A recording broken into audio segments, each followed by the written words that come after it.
पिछले 3 दिनों से यूपी के बहराइच जेल में बंद मौलाना अब्दुल्ला सलीम चतुर्वेदी की रिहाई को लेकर एमएम ने यानी एआईएमआईएम ने गुरुवार को पटना में प्रेस कॉन्फ्रेंस किया। इस दौरान एआईएमआईएम प्रदेश अध्यक्ष सह अमर विधायक अख्तरुल ईमान ने मौलाना के खिलाफ की गई कार्रवाई पर कड़ा एतराज जताया।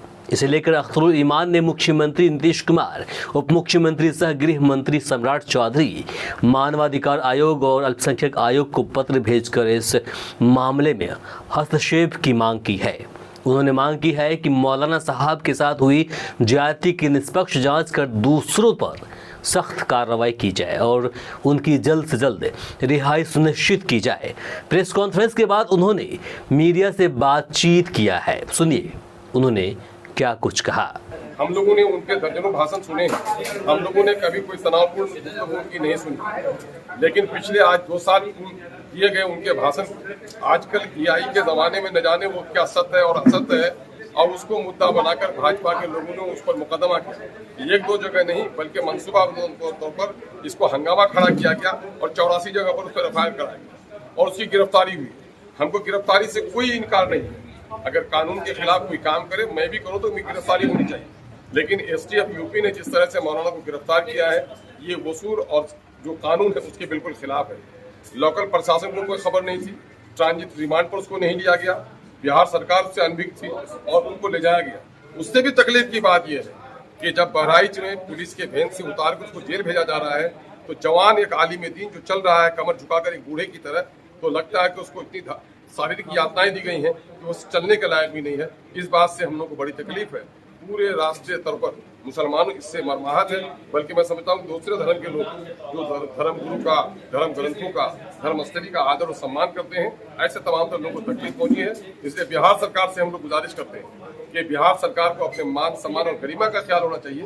बिहार के एक नागरिक की गिरफ्तारी अगर अलग स्टेट के लोग करते हैं और नियम का उल्लंघन करते हैं तो बिहार सरकार को इसमें हस्तक्षेप करना चाहिए। बिहार सरकार से हम लोग का मुतालबा है कि मौलाना की रिहाई के लिए वो यूपी सरकार से बात करें और मौलाना को जो यातनाएं दी गई हैं उस पर कार्रवाई। इस कॉन्फ्रेंस के दौरान जोकीहाट विधानसभा विधायक मुर्शीद आलम, जनरल सेक्रेटरी इंजीनियर आफ्ताब आलम, पाटलिपुत्र लोकसभा प्रत्याशी सह प्रदेश सचिव सह संगठन प्रभारी मोहम्मद फारूक रजा उर्फ डब्लू, पटना जिलाध्यक्ष मोहम्मद शमीमुल हक, सोशल मीडिया प्रभारी सह कन्वेनर मोहम्मद सोनू, तिरहू प्रभारी सह प्रदेश सचिव राणा रंजीत सिंह सहित कई अन्य एमएम के नेता मौजूद थे।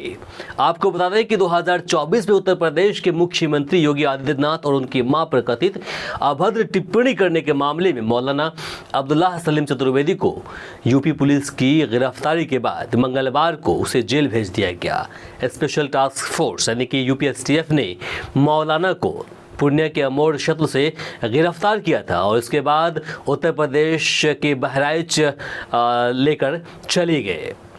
इस गिरफ्तारी के बाद देश भर से प्रतिक्रियाएं सामने आने लगी है, जहां एआईएमआईएम प्रवक्ता आदिल हसन ने इसे नाइंसाफी बताया। आदिल हसन ने डिस्ट्रिक्ट जज से आग्रह किया है कि मौलाना सलीम चतुर्वेदी की मेडिकल जांच कराया जाए क्योंकि उनके साथ मारपीट का अंदेशा लगा रहे हैं। उन्होंने आगे कहा कि जिन्होंने हमारे नबी की शान में गुस्ताखी की, यति नरसिंहानंद को आपने कुछ नहीं कहा, लेकिन एक पाक व्यक्ति को नाहक परेशान कर रहे हैं। इधर मौलाना की गिरफ्तारी को लेकर विपक्ष लगातार हमलावर है।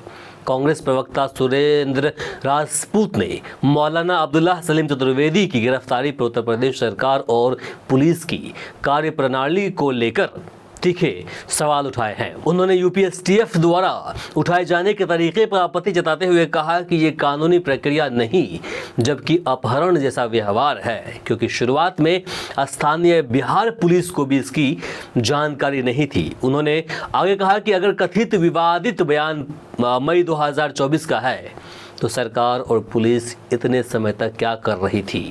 ये चुनाव या राजनीतिक लाभ के लिए पुरानी मुर्दे उखाड़ना है। राजपूत ने आरोप लगाया कि कानून का इस्तेमाल केवल विपक्ष विचारधारा या अल्पसंख्यकों के खिलाफ हो रहा है, जबकि सत्ताधारी दल के नेता आपत्तिजनक बयान देते हैं तब ऐसी त्वरित कार्रवाई क्यों नहीं होती। बाकी इसे लेकर के आप क्या सोचते हैं, कमेंट बॉक्स में अपनी राय जरूर दें। इस वीडियो को अधिक से अधिक शेयर करें ताकि अन्य लोगों तक पहुंच पाए। आप देख रहे थे वी आवर्स न्यूज़ और मैं हूं इमरान। अगर आप चाहते हैं कि इसी तरह हम काम करते रहें तो कम से कम हमारे चैनल को फॉलो कर लीजिए, चैनल को सब्सक्राइब कर लीजिए और इस वीडियो का लाइक ज़रूर कीजिएगा। इससे हमारा हौसला बढ़ता है। नमस्कार, शब बखैर।